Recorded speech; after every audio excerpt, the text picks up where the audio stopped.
Movie की starting scene में हम एक साइंटिस्ट जो कि कहानी का मेन कैरेक्टर है उसे देखते हैं, जिसका नाम सेबास्टियन होता है। वो एक ऐसा साइंटिस्ट था जिसने इतने साल की मेहनत लगाकर एक ऐसी मेडिसिन इन्वेंट कर दी जिससे वो किसी भी लिविंग थिंग, जिनमें इंसान और जानवर इंक्लूड है, उन्हें गायब कर सकता था। लेकिन वो ऐसी मेडिसिन बनाने में कामयाब नहीं हुआ जिससे वो इनविजिबल थिंग्स यानी गायब हुई चीजों को वापस ला सके। और पिछले 1 साल से वो इस प्रोजेक्ट पर काफी वर्क कर रहा था जिससे वो मिसिंग हुई चीजों को वापस लाने में कामयाब हो जाए। वो इस पर काफी स्ट्रगल करता है और फाइनली उसकी मेहनत रंग ले आती है, यानी वो ऐसी मेडिसिन बनाने में कामयाब हो चुका था जो गायब हुई चीजों को वापस ला सके। असल में उसने गायब होने वाली मेडिसिन से बहुत सारे एनिमल्स को गायब किया हुआ था जिन्हें वो वापस लाना चाहता था। लेकिन अब जबकि वो इस मेडिसिन को बनाने में कामयाब हो गया था तो वो इस बात को अपने बाकी कोलीग साइंटिस्ट से शेयर करता है और उन्हें लैब में आने के लिए कहता है। लैब में एक गोरिल्ला था जिसे उन्होंने गायब किया हुआ था।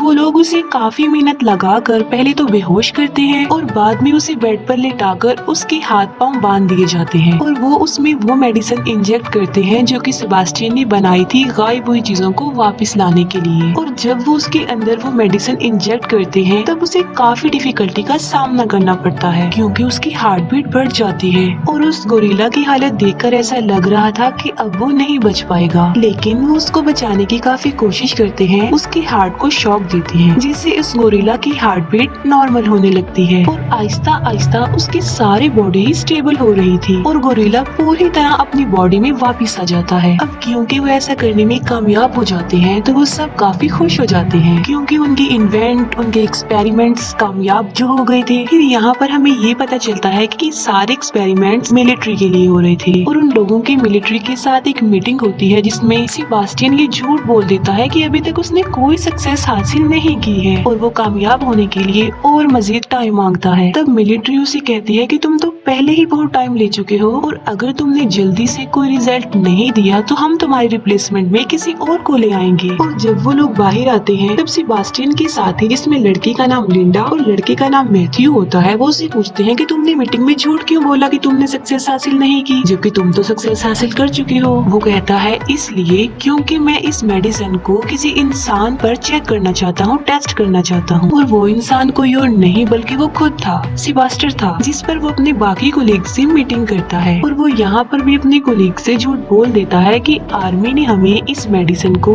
इंसानों पर टेस्ट करने की परमिशन दे दी है, जबकि ऐसा कुछ नहीं था और मैं इसे अपने ही बॉडी पर टेस्ट करना चाहता हूँ। और लिंडा और मैथ्यू भी उसका इस बात पर साथ देते हैं, हालांकि ये झूठ होता है, ऐसा कुछ नहीं होता। सेबास्टियन अपनी बॉडी में गायब होने वाली मेडिसिन इंजेक्ट करवाता है जिसकी वजह से उसे काफी पेन होती है और आखिरकार वो गायब हो जाता है। लेकिन वो साथ साथ बेहोश भी हो जाता है और उसे वापस होश में आते आते तकरीबन 17 घंटे लग जाते हैं। और जब वो होश में आता है तब वो लाइट को बेयर नहीं कर पा रहा था और वो लाइट ऑफ करने के लिए कहता है। तब सारी लाइट्स ऑफ करवा दी जाती हैं। सेबास्टियन अब कम्प्लीटली गायब हो चुका था और उसकी बॉडी का टेस्ट किया जाता है, यानी उसकी बॉडी का चेकअप होता है जिसमें पता चलता है कि उसकी बॉडी बिल्कुल नॉर्मल है। आसपास जितनी भी गर्ल्स होती हैं वो खुद को सेफ महसूस नहीं कर रही थी बल्कि वो अनकंफर्टेबल फील कर रही थी क्योंकि उन्हें अपने आसपास सेबास्टियन की प्रेजेंस का एहसास हो रहा था। 3 दिन गुजर चुके थे और अब सेबास्टियन को विजिबल करने यानी वापस उसे उसकी बॉडी में लाने का टाइम हो चुका था और वो उसमें वो मेडिसिन इंजेक्ट करते हैं जिसे वापस लाया जा सकता हो। तब फिर से सेबास्टियन को पेन होती है और मुसीबत की बात ये होती है कि वो विजिबल भी नहीं हो पाता और उसकी हालत काफी नाजुक हो जाती है। वो अपनी मौत के बहुत करीब होता है।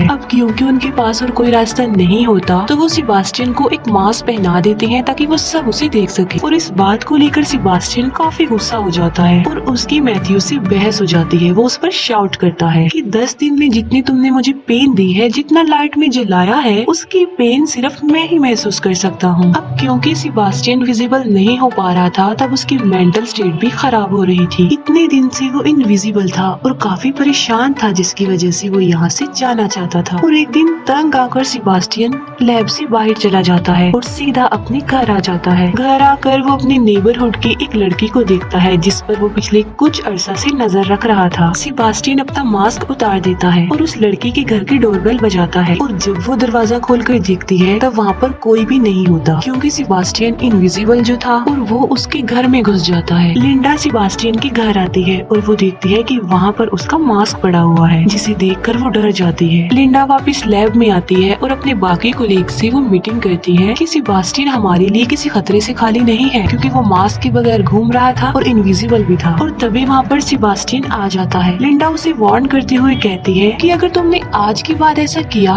तो वो मिलिट्री को तुम्हारी शिकायत कर देगी। तब सेबास्टियन लिंडा की इस बात पर एग्री हो जाता है, लेकिन अभी भी सबके दिल में डर था क्योंकि सेबास्टियन दिमागी तौर पर काफी अजीब था और वो ये डिसाइड करते हैं कि वो हर वक्त सेबास्टियन पर नजर रखेंगे। हालांकि सेबास्टियन इनविजिबल होता है लेकिन उस लैब में एक ऐसा कैमरा था जो उसे इनविजिबल होने के बावजूद भी देख सकता था और इस बात का सेबास्टियन को भी पता था कि उस पर नजर रखी जा रही है, जिसकी वजह से अब वो इस लैब से बाहर नहीं जा सकता और इसीलिए वो कैमरा की सेटिंग को खराब करके पिछली कोई रिकॉर्डिंग प्ले कर देता है जिससे सबको ये लगे कि वो अभी भी लैब में है। और ऐसा करके वो लैब से बाहर चला जाता है और वो सीधा लिंडा के घर जाता है और वहाँ जाके उसे पता चलता है कि लिंडा और मैथ्यू रिलेशनशिप में है, जिस पर उसे काफी गुस्सा आता है क्योंकि वो लिंडा को लाइक करता था और गुस्से में आकर वो उसके घर की विंडो का ग्लास तोड़ देता है। और लिंडा जब बाहर देखती है तब वहाँ पर कोई नहीं होता। तब उसे डाउट होता है कि कहीं ये सेबास्टियन तो नहीं है और ये बात कंफर्म करने के लिए वो लैब में कॉल करती है और लैब में जो आदमी होता है वो लिंडा को बताता है कि सेबास्टियन यहीं पर है क्योंकि अभी भी वहाँ पर वो पुरानी वीडियो फुटेज चल रही थी जब सेबास्टियन बेड पर लेटा हुआ था, जिसकी वजह से वो समझता है कि सेबास्टियन वहीं पर है लेकिन वो वहाँ पर नहीं होता। सेबास्टियन जब लैब में वापस आता है तब उसे काफी गुस्सा आया होता है और वहाँ पर वो एक डॉग को मार डालता है। नेक्स्ट डे जब एनिमल डॉक्टर जानवरों को खाना देने आती है तब वो देखती है कि वो डॉग मरा हुआ है और वो इस बारे में सेबास्टियन से पूछती है कि कहीं ये तुमने तो नहीं किया, जिस पर सेबास्टियन उसे कहता है कि मैं इस बारे में कुछ नहीं जानता। तब कंफर्म करने के लिए वो सारे वीडियो फुटेजेस चेक करती है लेकिन उसे कुछ भी पता नहीं चल पाता। रात को फिर से सेबास्टियन लिंडा के घर पर जाता है और वहाँ पर लिंडा को सेबास्टियन की प्रेजेंस का एहसास होता है और उसे शक होता है कि वहाँ पर जरूर कोई ना कोई है और इस बार वो खुद लैब जाकर चेक करती है। तब उसे पता चल जाता है कि सेबास्टियन ने उन्हें पागल बनाने की कोशिश की है क्योंकि वहाँ पर सेबास्टियन होता ही नहीं है। तब वो डिसाइड करती है कि ये बात वो अपने सीनियर डॉक्टर को बता देगी। तब लिंडा और मैथ्यू उस सीनियर डॉक्टर के पास जाते हैं और उन्हें सब कुछ बता देते हैं। ये बात सुनकर उस डॉक्टर को काफी गुस्सा आता है और वो लिंडा और मैथ्यू को इस प्रोजेक्ट से हटा देते हैं। उन दोनों के जाते ही वो सीनियर डॉक्टर इस बात को अपने बाकी साथियों को भी बताने लगे थे लेकिन वो फोन डेड हो गया था और तभी वहाँ पर सेबास्टियन पहुँच जाता है और सीनियर डॉक्टर को पानी में डुबोकर मार डालता है। नेक्स्ट मॉर्निंग सेबास्टियन वापस लैब में आ जाता है। लिंडा और मैथ्यू उस सीनियर डॉक्टर की कॉल का वेट कर रही थी क्योंकि आज उनकी मीटिंग थी। अब क्योंकि वो सीनियर डॉक्टर मर चुका था तो उसकी कोई भी कॉल नहीं आती। तब चेक करने के लिए लिंडा उस डॉक्टर के घर पर कॉल करती है। तब उसे पता चलता है कि डॉक्टर की पानी में डूबने की वजह से डेथ हो गई है। तब लिंडा डिसाइड करती है कि वो इस प्रोजेक्ट के बारे में सबको बता देगी क्योंकि सेबास्टियन की रियलिटी यानी कि वो इनविजिबल है ये सिर्फ वही लोग जानते थे जो लैब में थे, बाकी और किसी को भी इस बारे में कुछ नहीं पता था। और जब वो कॉल मिलाती है तब उसका फोन भी डेड हो चुका था और तब वो वहाँ से बाहर निकलने की कोशिश करते हैं लेकिन कोई भी डोर ओपन नहीं हो रहा था क्योंकि सेबास्टियन ने सब डोर्स के कोड इनएक्टिव कर दिए थे और वहाँ पर सिर्फ सेबास्टियन का कोड ही एक्टिवेट हो रहा था। वो लोग डिसाइड करते हैं कि कुछ भी हो जाए वो सेबास्टियन को पकड़ के ही रहेंगे क्योंकि अभी भी वो उसी लैब में ही था। उनमें से एक लड़की जिसका लैब में कुछ रह गया था और जब वो वापिस उसे लेने जाती है तब सेबास्टियन उसे मार डालता है। उन लोगों को पता चल चुका था कि सेबास्टियन उन्हें एक एक करके मार डालेगा क्योंकि वो नहीं चाहता था कि किसी को भी उसकी रियलिटी पता चले कि वो इनविजिबल है। लैब में एक ट्रेसर की हेल्प लेकर वो सेबास्टियन की लोकेशन ढूंढ लेते हैं और वहाँ पर उसे पकड़ने के लिए दो लोग जाते हैं, एक तो मैथ्यू होता है और दूसरा उसका फ्रेंड होता है। वहाँ पर सेबास्टियन मैथ्यू के फ्रेंड को इंजर्ड कर देता है। मैथ्यू सेबास्टियन पर फायरिंग भी करता है लेकिन उसे कुछ भी नहीं होता और वहाँ पर उसके शैडोज नजर आने लगते हैं और वो वहाँ से भाग जाता है। मैथ्यू मैथ्यू के फ्रेंड का काफी खून बह चुका था और उसे ब्लड की जरूरत थी। तब लिंडा की फ्रेंड ब्लड लेने जाती है और वहाँ पर सेबेस्टियन भी पहुँच जाता है और वो उस लड़के को मार डालता है और इतने ही देर में मैथ्यू का फ्रेंड भी मर जाता है। अब सिर्फ 3 लोग ही जिंदा बचे थे, जिनमें थी लिंडा, मैथ्यू और उनका वहाँ पर एक और फ्रेंड। अब वो लिंडा की फ्रेंड को ढूंढते हैं जो कि ब्लड लेने गई थी और उसकी डेड बॉडी उन लोगों को एक फ्रीजर रूम में मिलती है। लिंडा और मैथ्यू के अलावा जो सर्वाइवर था सेबेस्टियन उसे भी मार डालता है और वो उसे लोहे के रॉड से मारता है। और जब मैथ्यू अपने फ्रेंड को बचाने की कोशिश करता है तब सेबेस्टियन उसे भी इंजर्ड कर देता है। वो लिंडा और मैथ्यू को उस फ्रीजर रूम में बंद करके फ्रीजर ऑन कर देता है और उन लोगों को वहीं पर छोड़ देता है और वहाँ से चला जाता है। वो उन दोनों को कोल्डनेस की वजह से मारना चाहता था और फ्रीजर का टेम्परेचर आहिस्ता आहिस्ता डाउन होता जा रहा था, लेकिन लिंडा फिर भी हिम्मत करके दरवाजा तोड़ने की कोशिश करती है, लेकिन वो ऐसा नहीं कर पाती। मैथ्यू जो कि काफी इंजर्ड था और इसी वजह से वो बेहोश होता है। फिर हम सेबेस्टियन को देखते हैं जो कि अच्छे से रेडी हो जाता है और एक केमिकल को यूज करके एक बॉम्ब बनाता है और बाद में उसका टाइमर सेट करके वहाँ से चला जाता है। दूसरी तरफ लिंडा भी मैग्नेटिक पावर का यूज करके दरवाजे को खोलने की कोशिश कर रही थी और इस बार वो कामयाब भी हो जाती है और डोर ओपन हो जाता है। डोर ओपन होने के बाद वो मैथ्यू को वहाँ से निकालने लगती है और उसके पास आग जला देती है क्योंकि उसकी बॉडी काफी ज्यादा ठंडी हो गई थी। और अब लिंडा उस जगह पर जाती है जहाँ पर सेबेस्टियन होता है। सेबेस्टियन जो कि लिफ्ट में था और लिफ्ट का दरवाजा बंद होने ही वाला होता है कि तभी वहाँ पर लिंडा आ जाती है। लिंडा के हाथ में एक सिलेंडर होता है जिसे वो जलाकर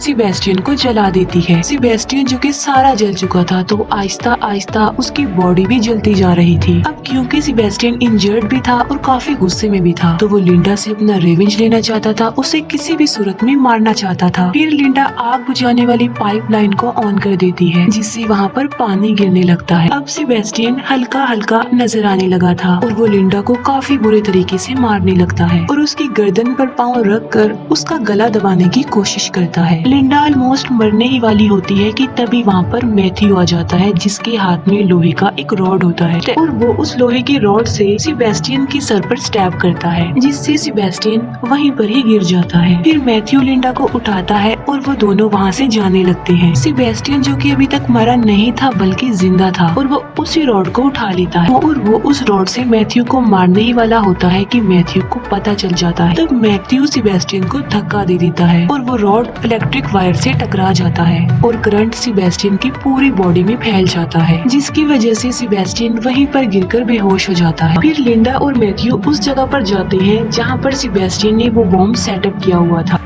वो दोनों समझ चुके थे कि उनके पास टाइम कम है और वो इस बॉम्ब को एक्सप्लोड होने से नहीं रोक सकते और वो लोग यहाँ से बाहर भी निकलना चाहते हैं, लेकिन वो लिफ्ट के जरिए यहाँ से बाहर नहीं जा सकती थी क्योंकि सेबेस्टियन ने उनकी अराइवल और डिपार्चर इनएक्टिव कर दी थी और इसीलिए वो लोग इमरजेंसी एग्जिट जो लिफ्ट के साथ होती है उसके सहारे ऊपर चढ़ने लगते हैं और जब वो ऊपर जा रहे होते हैं कि तभी बॉम्ब ब्लास्ट हो जाता है और वो लोग ऊपर चढ़ रहे होते हैं कि नीचे से सेबेस्टियन लिंडा का पाँव पकड़ लेता है क्योंकि सेबेस्टियन अभी भी जिंदा था और मैथ्यू लिंडा को बचाने के लिए आगे बढ़ता है। लेकिन इससे पहले कि मैथ्यू उन लोगों तक पहुंचता, सेबेस्टियन लिंडा को लेकर लिफ्ट में आ जाता है। जब वो दोनों लिफ्ट में होते हैं तब लिंडा एक वायर जो कि लिफ्ट में लगी हुई थी उसे पकड़ लेती है और उस वायर के जरिए ही लिफ्ट ऊपर से नीचे आ रही थी। लिंडा अपने पाँव से एक बटन प्रेस कर देती है जिससे वो वायर लिफ्ट से अलग हो जाती है और सेबेस्टियन उस लिफ्ट के साथ नीचे जाकर गिरता है और नीचे ब्लास्ट की वजह से आग जल रही होती है जिसमें सेबेस्टियन जलकर मर जाता है और लिंडा आहिस्ता आहिस्ता मैथ्यू के पास आने लगती है। लिंडा मैथ्यू के पास पहुंच जाती है और वो दोनों बच जाते हैं और खुश होते हैं और इसके साथ ही ये मूवी यहीं पर एंड हो जाती है।